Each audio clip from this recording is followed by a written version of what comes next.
করে দিয়ে চলে গেছে।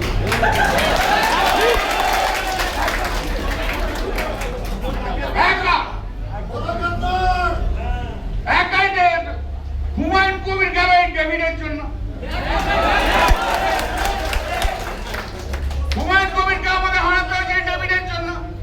আমার ইউসুফ পাঠানো আমাকে বলে দাদা क्या करेगा बोले डेविड मेरा जान का लेता है, डेविड मेरा जान का लिया।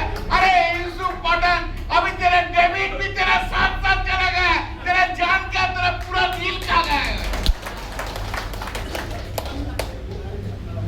কি অদ্ভুত অবস্থা, কি অদ্ভুত অবস্থা। আরো যারা গেছে সব বেঈমানের দল। গদ্দারদের নাম নিশানা রাখবো না মুর্শিদাবাদে, এই হবে আমাদের একটা গদ্দারের নাম নিশানা রাখবো না। কতবার ছেলে ঢোকাবে শুভেন্দু অধিকারী, আমিও দেখে নেবো।